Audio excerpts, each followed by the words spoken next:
امام غزالی رحمت اللہ علیہ اپنی کتاب احیاء العلوم میں لکھتے ہیں، یہ دنیا کی مثال پیش کرتے ہیں کہ دنیا یہ کھلونے کے مانند ہے، دنیا کی کوئی حیثیت نہیں ہے۔ کبھی ایسا ہوتا ہے کہ یہ کھلونے رہتے ہیں اور کھیلنا والا دنیا سے چلا جاتا ہے، اور کبھی ایسا ہوتا ہے کہ کھلونے وہ ختم ہو گئے، مثلا بیوی بچے یہ دنیا سے چلے گئے اور کھیلنے والا باپ باقی ہے، اور کبھی ایسا ہوتا ہے کہ کھلونے رہ گئے اور باپی کو اللہ نے اٹھا لیا۔ تو دنیا دونوں کا سنگم ہے، خوشی بھی ہے، غم بھی ہے، تکلیف بھی ہے۔ بل تؤثرون الحیات الدنیا والآخرۃ خیر وابقی، یہ دوا ہے۔ اللہ کے نبی اللہ تبارک و تعالیٰ نے حقیقت کو بتایا، کہا کہ سنو آخرت کی زندگی باقی رہنے والی ہے اور آخرت ہی دائمی ہے، یہ دنیا ختم ہونے والی ہے، یہ دنیا فنا ہونے والی ہے، یہ دنیا دائمی نہیں ہے بلکہ اس دنیا کے مقدر میں فنا ہے۔ ہم نے دیکھا ہے، اپنے آبا و اجداد کو دیکھا کہ اس دنیا کے اندر جو بھی قدم رکھا وہ چلا گیا، آبا و اجداد بھی گئے، ہمارے باپ دادا بھی چلے گئے، ایک وقت آئے گا کہ فرشتہ آئے گا ہماری روح کو نکال کے چلا جائے گا، یہ دنیا ختم ہو جائے گی، دنیا ساکت ہو جائے گی اور ہماری آخری شام اور آخری صبح اسی پہ ختم ہو جائے گی۔ اللہ تبارک و تعالی اس کو فرما رہے ہیں۔ لیکن دوستو اب یہ بات پیدا ہوتی، سوال دماغ میں پیدا ہوتا ہے کہ فکر آخرت ہمارے دلوں میں کیسے بنے، یہ فکر آخرت کیسے پیدا ہو۔ یہ سوال ظاہر سی بات ہے کہ ہم دنیا کی باتیں کرتے ہیں، ہر چیز میں دنیا ہے، ہماری عزت، ہماری شہرت، ہماری دولت، ہماری کرسی، ہمارے جائیداد، حتیٰ کہ زندگی کے قدم قدم میں دنیا ہی دنیا ہے، ہر چیز میں دنیا۔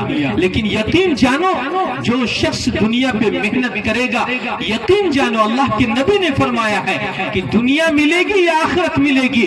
اگر دنیا کو ترجیح دو گے تو آخرت برباد اور ضائع ہوگی، اور آخرت کو طرف محنت کرو گے تو دنیا ختم ہو جائے گی، دنیا نہیں ملے گی، آخرت ہی ہے یا تو دنیا ہے، دونوں میں سے ایک چیز کو ترجیح دینی پڑے گی۔ تو اللہ کے نبی صلی اللہ علیہ وسلم اس دنیا کے تعلق سے بیان کیا اور بتایا، تو سوال پیدا ہوتا ہے کہ آخرت کی فکر کیسے پیدا ہو۔ اللہ کے نبی نے فرمایا کہ آخرت کی فکر نیک لوگوں اور فکر آخرت جن کے دلوں میں ہو ان کی صحبت سے پیدا ہوگا۔ مثلا جو شخص اللہ والے ہیں ان کے ساتھ بیٹھیے، اللہ والے ہیں ان کی صحبت اختیار کیجیے، علماء کی صحبت اختیار کیجیے، علماء سے پوچھئے، ان سے مسائل معلوم کیجیے کہ دنیا کیا چیز ہے اور آخرت کیا چیز ہے۔ ایسے لوگوں کی صحبت اختیار کریں گے، خدا کی قسم یقین جانیے وہی صحابہ ہیں جو تھوڑی تھوڑی باتوں پہ لڑ جاتے تھے، معمولی سی بات ہوتی تھی، ایک بکری کی بات، ایک اونٹنے کی بات، تلواریں نکل جاتی تھی، ایک دوسرے کے خون کے پیاسے تھے۔ لیکن جب وہی صحابہ اللہ کی نبی کی صحبت اختیار کیے تو ان کی زندگی ایسی بدلی، ایسی بدلی، ایسی بدلی کہ دنیا ان کی مثال دینے سے قاصر ہے، عاجز۔ عبداللہ بن عمر کا واقعہ ہے۔ عبداللہ ابن عمر سفر کے لیے روانہ ہو، روزے کے عالم میں ایک چرواہے سے ملاقات کرتے ہیں، اور چرواہا بکری چرا ہوتا ہے، ان سے کہتے ہیں کہ بھائی مجھے اس سے دودھ پلا دو۔ وہ چرواہا کہتا ہے کہ بے مالک کی اجازت نہیں ہے۔ حضرت عبداللہ ابن عمر کہتے ہیں کہ مالک کہاں دیکھ رہا ہے، ایک چرواہا میں ایک بکری کو ہمیں دے دو، اس کی جو بھی قیمت ہے لے لینا۔ مالک کو کہہ دینا کہ بھیڑیا نے پکڑ لیا، شیر نے اسے کھا لیا۔ اس شخص اس صحابی کا جواب سنیے کہ جب اللہ کی نبی کی صحبت اختیار ہوئی تو او صحابہ، اور وہی صحابہ کی بات کر رہا ہوں جو ایک دوسرے کے خون کے پیاسے تھے، انہوں نے کہا کہ سنو میرا مالک اگرچہ نہیں دیکھ رہا ہے، میرے مالک کو پتہ نہیں چلے گا، میں کہہ دوں گا کہ بھیڑیا اور بکری کو بھیڑیا پکڑ لیا، شیر پکڑ کے لے گیا، کھا گیا، لقمہ بنا لیا، لیکن این اللہ، اللہ کہاں ہے؟ اللہ تو دیکھ رہا ہے، وہ اللہ جو مدبر ہے، خالق ہے، وہ ہم سب کو دیکھ رہا ہے۔ تو جب صحابہ اللہ کی نبی کی صحبت اختیار کرتے ہیں تو ان کی زندگی کیسے بدلتی ہے، ہے وہی حضرت عمر کا واقعہ ہے. گلی میں جا رہے ہیں, رات کا عالم ہے, ایک گھر میں ماں بیٹی کا مکالمہ ہوتا ہے, گفتگو ہوتی ہے. بیٹی ماں کہتی ہے کہ بیٹی دودھ میں پانی ملا دے. بیٹی کا جواب سنیے کہ نبی کی تعلیم کا وہ اثر ہوا, نبی کی صحبت کا وہ اثر ہوا, اور نبی کی تربیت کا وہ اثر ہوا کہ جن کی زندگی کیسی تھی. جب ان کی صحبت, اللہ کی نبی کی صحبت اختیار ہوئی اور اللہ کے نبی کی صحبت اور تعلیم سے فیض یافتہ ہوئے, تو ان کی زندگی میں انقلاب کیسا برپا ہوا اور کیسی زندگی بدلی ہے. کیا وہ بیٹی کہتی ہے کہ عمر رضی اللہ تعالیٰ عنہ نے منع کیا کہ دودھ میں پانی نہ ملایا جائے. اب ماں کہتی ہے کہ بیٹی عمر کہاں ہے, وہ رات کی تاریکی میں سو رہے ہوں گے, اپنے گھر میں ہوں گے, کہاں ان کو خبر, کیا پتا. وہ بیٹی کہتی ماں, اماں جان سنیے, عمر تو نہیں دیکھ رہا, عمر تو نہیں سن رہا ہے, لے عمر کا جو رب ہے وہ دیکھ رہا ہے, وہ سن رہا ہے. کیسی تربیت تھی. حضرت عمر باہر کان لگائے ہوئے سن رہے تھے, دیکھ رہے تھے. فوراً گھر میں تشریف لاتے ہیں اور دوسرے دن اپنے بیٹے عبد الرحمن کا نکاح اسی بچے سے کر دیتے ہیں, اور اس بچے سے ایک بچہ قاسم پیدا ہوتا ہے جو مدینے کا بڑا فقیہ بنتا ہے. یہ ہے نبی کی صحبت کا اثر, یہ ہے نبی کی صحبت کا اثر. اس لیے میں آپ سے کہتا ہوں کہ بل تؤثرون الحیات الدنیا, یہ دنیا ختم ہونے والی ہے, تم ہر چیز میں دنیا کو ترجیح دیتے ہو. خدا کی قسم, صحابہ جن کے پاس دنیا کی کوئی چیز نہیں تھی, دنیاوی اعتبار سے بڑے غریب تھے, بڑے فقیر تھے, لیکن ایسی آخرت بنائی اور ایسی بنی کہ میدان میں یوں نکلتے ہیں اور زبان پہ کلمہ جاری ہوتا ہے کہ فزت ورب الکعبہ, کہ رب کعبہ کی قسم میں کامیاب ہو گیا, میں کامیاب ہو گیا. میدان کارزار میں نکلے اور ایسے نکلے اور ایسی دنیا اور آخرت بنی, یوں بنی, ایسی بنی کہ میدان میں نکلتے ہوئے انہوں نے ایک جملہ استعمال کیا کہ فزت ورب الکعبہ. اس کلام کا اتنا اثر ہوا کہ وہاں جتنے کفار تھے انہوں نے ایمان کو قبول کیا اور یہ جملہ بولا کہ مرتا انسان کبھی جھوٹ بولتا نہیں.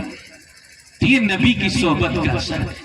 یہ دنیا اور آخرت, ان کے پاس دنیا کیا تھی, کچھ نہیں دنیا تھی. حضرت حرام بن ملحان کا واقعہ کہ حضرت ملحان بن حرام, ان کا واقعہ ہے, قصہ ہے, کیسے صحابہ کے اوپر کیسے اللہ کے نبی نے محنت کی اور ان کا اثر کیا ہوا, کیا انقلابی شخص بن کر کے نکلے. انہی کا واقعہ ہے. امام بخاری نے ان کا واقعہ, ان کی صفت بیان کی کہ دنیا کیسی تھی ان کے پاس, دنیا کچھ نہیں تھی. ان کی صفت میں امام بخاری نے نقل کیا, لکھا ہے بخاری کے اندر کہ حضرت ملحان, حضرت حرام بن ملحان یہ دن کو لکڑیاں جمع کرتے تھے اور جنگلوں کے اندر بکری چرایا کرتے تھے, اور رات کے وقت مسلح کے اوپر بیٹھتے تھے. جب یہ غزوات میں نکلتے ہیں اور سامنے سے اور پیچھے سے نشانہ لگتا ہے, تیر سامنے آتا ہے, وہ خون کو, فوارے کو اپنے سر پہ مل کر کے ایک جملہ کہتے ہیں. اس وقت کوئی نہیں سنتا, لیکن اللہ کو آتا اتنی پسند آئی, وہ جملہ اتنا پسند آیا کہ اللہ تبارک و تعالی نے وہی بنا کر کے نازل کی. حضرت ملحان نے کہا کہ بلغوا عني ربنا انا قد رضینا ربنا وارضانا, کہ اے اللہ کے نبی صلی اللہ علیہ وسلم, میں آپ سے اپنی قوم سے بہت دور ہوں, لیکن میں اللہ سے راضی ہو چکا اور میرا رب مجھ سے راضی ہو چکا ہے. تو یہ صحابہ ہے, ایسی محنت ہوئی ہے. ہم تو جنازے کو اٹھاتے ہیں اور کہتے ہیں کہ منہ دکھاؤ بھائی, منہ دکھاؤ, لیکن ہم نے اسے اثر کیا لیا, کیا سیکھا ہم نے, اپنے کندھوں پہ نہ جانے کیسے کیسے جنازے کو اٹھایا. ابھی حال ہی کے اندر ایسی شخصیت کا جنازہ ہم نے اٹھایا کہ شاید کہ کسی آنکھ اور کسی کا دل مغموم نہ ہوا ہو اور کسی کی آنکھ اشکبار نہ ہوئی, لیکن ہم نے کیا سبق لیا. ہماری زندگی میں کوئی تبدیلی نہیں, صرف دنیا ہی دنیا, دنیا ہی دنیا. لیکن اللہ نے کہہ دیا کہ بل تؤثرون الحیات الدنیا, کہ سنو دنیا کو ترجیح دینے والوں, والآخرت خیر وابقا, کہ آخرت کی زندگی باقی رہنے والی ہے, آخرت ہی زندگی دائمی زندگی ہے. اور آگے کہا ان هذا لفی الصحف الاولى وصحف ابراہیم و موسیٰ.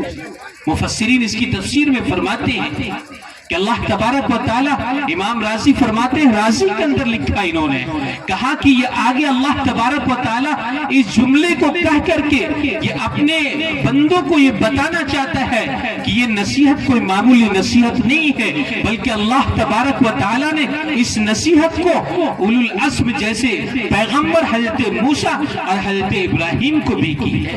تو بڑے اس کی حقیقت ہے، اس کی بلندی کو، اس کی حقیقت کو، اس کے مقام کو سمجھانے کے لیے یہ نصیحت کوئی معمولی نصیحت نہیں ہے، بلکہ یہ نصیحت کوئی معمولی نہیں بلکہ عظیم الشان نصیحت ہے۔ سنو، اگر نہیں سنو گے تو خدا کی قسم تمہارے ہاتھ سے دنیا بھی جائے گی اور آخرت کی زندگی میں رسوائی کے علاوہ کچھ نہیں ملے۔